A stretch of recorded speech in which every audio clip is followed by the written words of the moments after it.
Welcome to Shelby Podcast, a production of Shelby Systems Media. And now here's your host, Don Alsop. On today's show, we'll be talking with Bill Jim Davis, author, state senator, and Pearl Harbor survivor. He will be sharing with us his memories of this day 66 years ago in Hawaii. This is a rare opportunity to hear an eyewitness account of the day that will live in infamy. Plus, Mr. Davis will tell us what we can do to help celebrate this day and to become more patriotic Americans.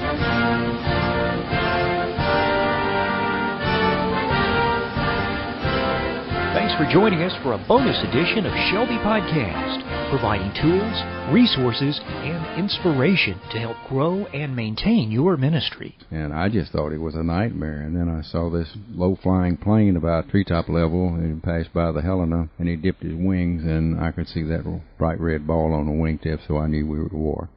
That's today's special guest, Bill Jim Davis, who experienced the attack on Pearl Harbor 66 years ago today. He lived through that battle, went on to serve in the Navy during World War II, returned home victorious, started a family, began a vocation in the insurance industry, and then served his country again as a Tennessee state senator for 2 terms in the 1970s. Bill Jim is the only Pearl Harbor survivor left in Tipton County, and one of the very few in the state of Tennessee. He helped establish a Veterans Memorial in Covington, Tennessee, and recently wrote a book describing his adventures entitled Abandoned Ship that will be published soon.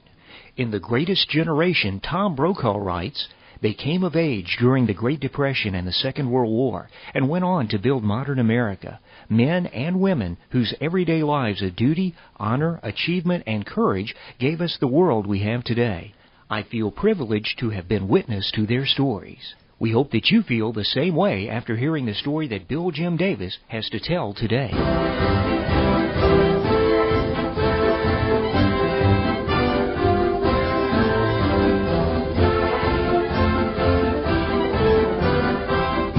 Shelby Podcast is on the road today.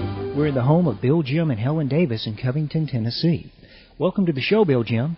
Please tell us a little bit about your childhood and why you decided to join the U.S. Navy. See, I was born in Memphis, but that was in 1920, and my dad was working for the railroad in Memphis, and when the Great Depression hit in 1930, he lost his job, and we moved to a little community called Charleston between Covington and Stanton, and that's where I was really raised. My dad went in the grocery business, and I worked for him some, went to high school, and when I graduated, Dad said, well, you can either work with me in the store and maybe become a partner later on, and I didn't think at that time I wanted to do it, or he said, well, we could even consider going to college, but I knew that he couldn't afford to send us to college, so I thought, well, the best thing for me to do is to join the Navy, and after 4 years in the Navy, I knew then I could decide exactly what I wanted to do with my life, and that's where we were. Can you tell us briefly about your memories of December 7th, 1941? I was assigned to the ship after recruit duty to the USS Helena. It was a new ship in New York. They went out to South Pacific, and we were anchored at Pearl Harbor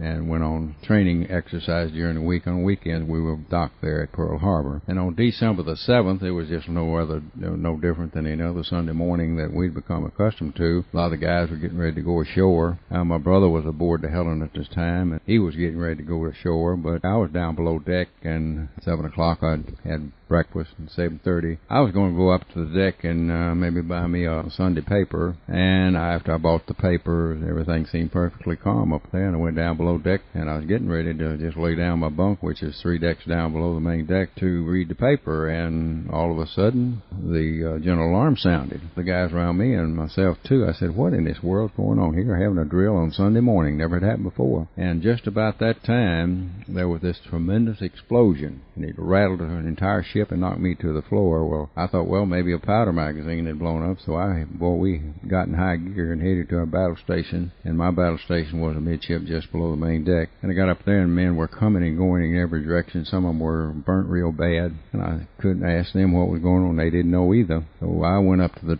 main deck just above where I was stationed, and as I got up there, I could see smoke coming from all these ships around us, and I just thought it was a nightmare. And then I saw this low-flying plane about treetop level, and he passed by the Helena, and he dipped his wings, and I could see that bright red ball on the wingtip, so I knew we were at war. After the attack, was there the thought of a possibility of a second invasion? And what was your reaction and your thoughts that evening? After the attack, I thought, and everybody else that I was talking to thought, well, maybe there was an invasion involved. Oh my goodness, we can't get underway because the ship had been damaged, been torpedoed. Therefore, we might be a prisoner the rest of the war. And I was really worried about it. And so it was really a hectic time. Did you have trouble sleeping that night? There was very little sleep going on that night. One particular incident happened that night. We were up there just thinking nothing was going on, and 4 planes from the aircraft carrier, Enterprise I believe the name of it, was coming in to land, and they'd already notified everybody there that they were going to land coming in, but apparently one of the gunners of Beach didn't get the message, and he opened fire on those 4 planes and they were shot down.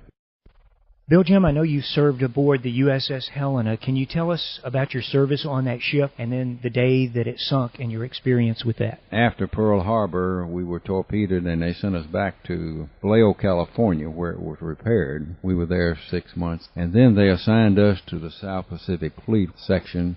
They were trying to stop the Japanese push from Philippines and down that way towards Australia. So the main part of the Pacific Fleet at that time trying to stop their advance. And the Helena was in several battles then. We were up there trying to stop a group of Japanese destroyers who were delivering troops to Guadalcanal. And we got in this battle with them, and these destroyers launched some torpedoes, and the Helena was hit with 3 torpedoes. The first torpedo knocked 120 foot of the bow. Where my battle station was, I felt that thump just like a bump in the road that you hit with a car. After that, I didn't know what was going on other than I thought, well, maybe just something minor. But then a short time later, we were hit by 2 more, and then the ship started to listing towards the starboard side. And then men started coming up from the down below decks, and we were supposed to receive orders to abandon ship. They say that. We were just waiting there, and an engineering officer came by and told us that we better abandon ship, said they hadn't received orders, but it looked like the ship was going to sink. So we went up on the top deck there, and you could see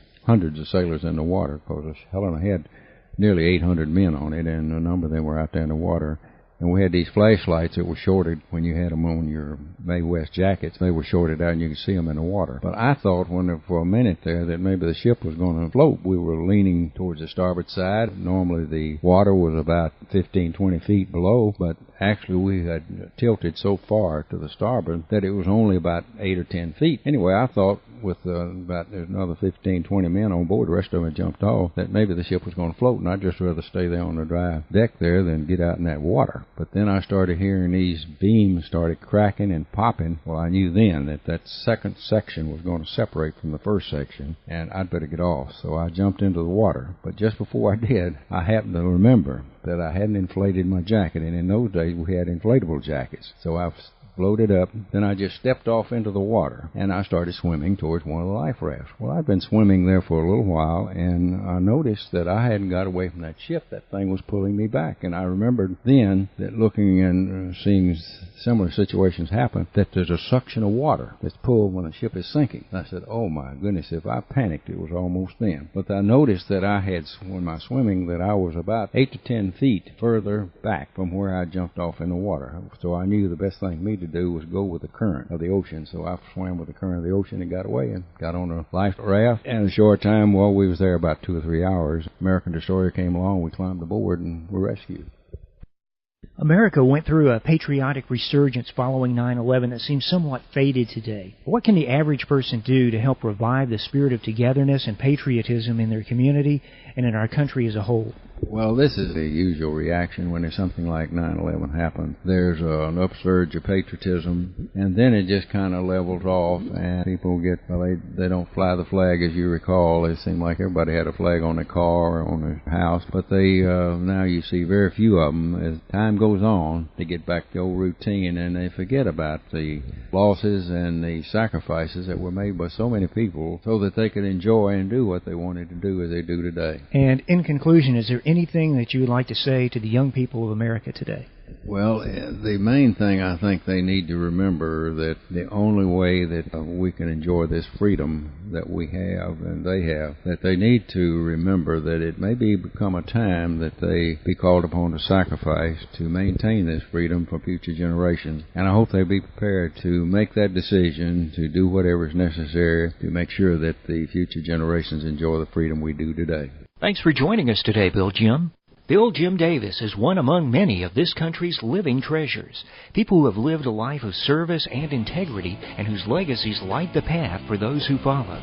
If you enjoyed today's program, please tell your friends, co-workers, and families to listen in. And if you would like to experience the stories of other Pearl Harbor survivors, just visit the Pearl Harbor Survivors Project website at pearlharborstories.org.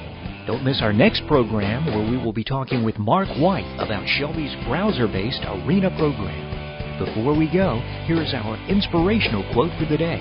It comes from John 15:13. Greater love has no man than this, that he lay down his life for his friends. You've been listening to Shelby Podcast with your host, Don Alsop. Shelby Podcast is produced by Shelby Systems Media and can be heard online at shelbyinc.com/podcast, or you can download the program, copy it to your iPod or MP3 player, and listen at your convenience. Make sure you click the RSS link so that you get each new show automatically. Shelby Podcast is now available on iTunes. We want to hear from you. Please send your comments, questions, or suggestions to shelbypodcast@shelbyinc.com. Thanks for listening, and tune in next time for another Shelby Podcast. Thanks for listening, and